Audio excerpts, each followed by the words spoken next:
Hi guys and welcome to my YouTube channel. Today we're going to be cooking the very popular king prawn madras. It's really popular. Probably our most popular king prawn dish, I think. So yeah, it's similar to like a chicken madras. It's obviously just got king prawns in.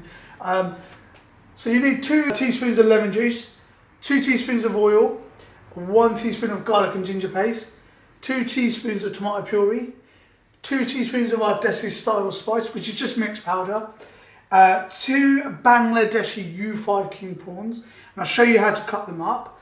Half a pint of base gravy, 1 sprinkle of coriander, and a teaspoon of our chilled chili, which is just chili powder. Also, any of these prep stuff will be down on the description below. So garlic and ginger paste, base gravy, tomato puree. So anything that you need to make prep wise will be down on the description below with a link.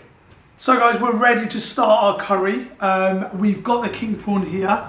So look at the size of these king prawns. They're Bangladeshi U5 King Prawns. They're huge. So most curry houses I know, they use this king prawn. We don't use the whole thing. We do cut it up, and I'll show you now how to cut it up. A couple of dishes we do use the whole king prawn, but majority of the curries we actually cut the king prawn up. So I'll show you the technique. You've just got to kind of take the bottom bit off, and then just pull the top. That should come off easily.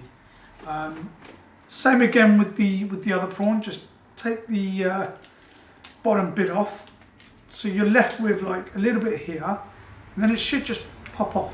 Then you've got to cut the top off, but cut it half, and then drag the prawn. Can you see that waste is coming out? Don't worry if you don't get the waste. You can, when you cut it up in half, so we're going to cut it in half. Anything left there you can grab out. And then you just make it into small pieces. So, same with this one. Can you see how I've just taken that out? It's quite hard to do that. It does take a while. So if you can't do it or you haven't done it, once you slice it in half, the waste will be around here. Then you can kind of try and pull it off. So you just got to cut these into smaller pieces.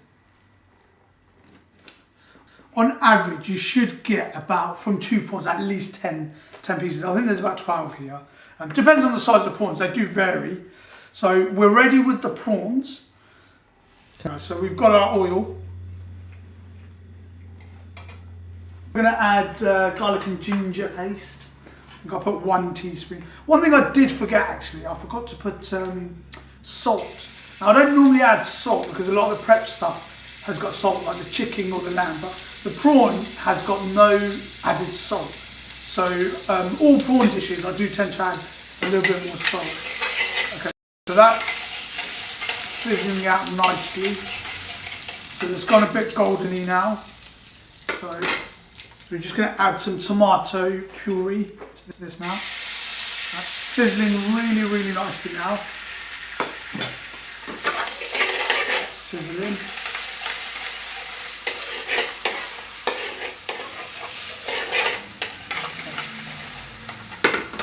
So that's sizzling up really nicely now.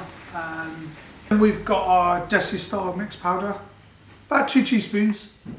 You put it in. We're doing a madras now, and 1 teaspoon of chilled chili and some lemon juice, just around.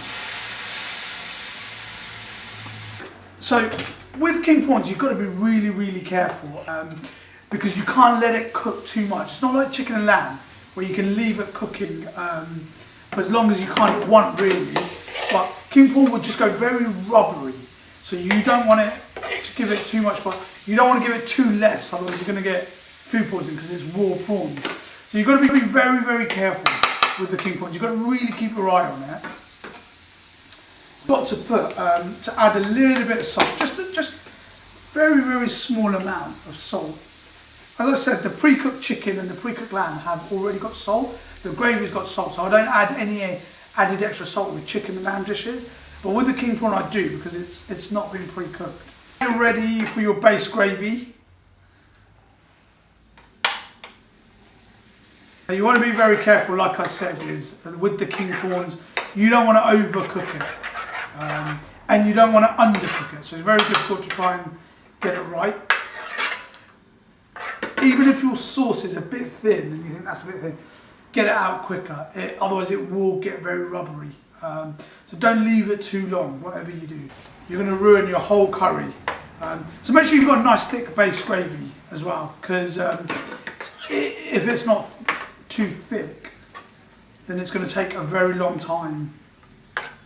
With the king prawn, make sure you've got a nice thick base gravy to start with, because if it's too thin, if the king prawn's cooked, you're going to have to take it out, otherwise it's going to be very, very chewy. It's going to go very rubbery, very chewy. So it's not like chicken and lamb where you can leave it to simmer for a while now.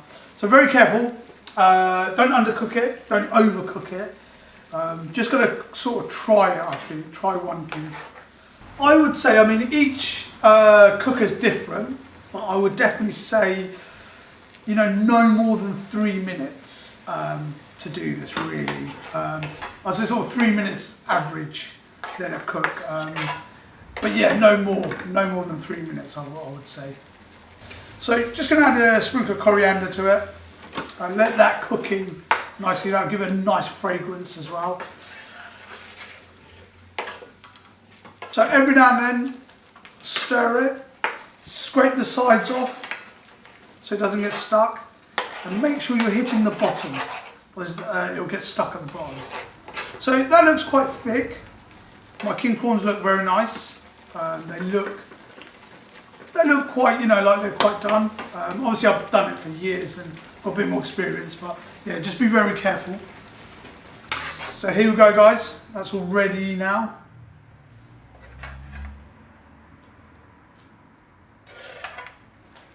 Some lovely king prawn dish.